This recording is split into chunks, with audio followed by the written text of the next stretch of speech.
In the standings, Rory McIlroy trying to win an unprecedented fourth FedEx Cup title, the only player with 3. And there's Lucas Glover, number 4, with a bullet after back-to-back wins on the PGA Tour. With more on the playoffs, Todd Lewis joins us now from the BMW Championship. Hey, T-Lou. Hi there, Damon. Yes, Lucas Glover has definitely stirred up the FedEx Cup playoffs. He's stirred up the U.S. Ryder Cup choices that Zach Johnson will have to make. And his story has been talked about. And just to remind you, in the spring, in May actually, he was desperate, grasping at straws because he was not putting well. He had the yips. He's had them for a decade.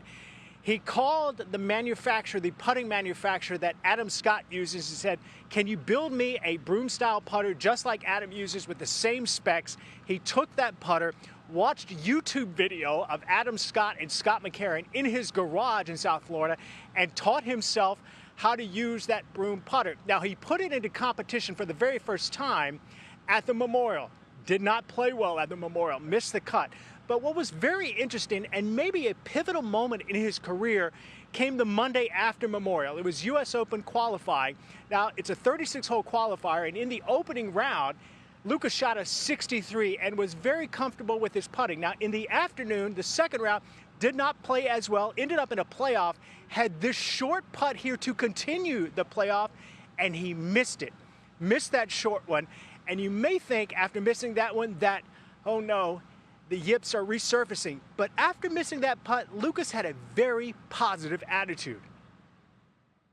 Well, walking back to the car after missing that putt, it was my dad was there, and Tommy was with me, obviously. And Tom just looked at me and goes, I don't really care that you missed that putt. This is a process with this new putter, and there's going to be some bumps. But he said, I can't tell you how much better you look and how much more confident you look. And I needed to hear that at that moment, even though I was kind of dejected.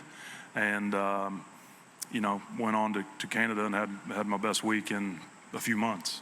Just, I believe it was that same week. So, and still, I missed one yesterday on 16, but it's not that nervy, yippy stroke. It's just a bad stroke. It's just like missing the green with a 7-iron. It's just physical. It happens.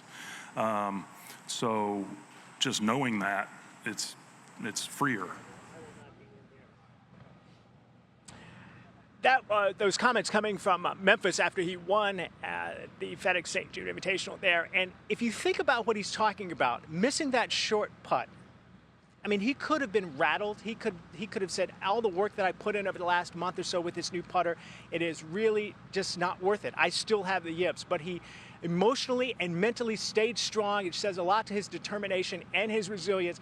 And not only did he play well in Canada that following week, but also just a few weeks later in Detroit at the Rocket Mortgage, he was 5th in strokes gained putting for the field. So he continued to play well. He's built momentum, and obviously he is the hottest player on the planet right now. Lucas is on the putting green right now, continuing to master that new stroke that he started in May. I spoke with him just a few moments ago, and he said he got here from Memphis Monday morning.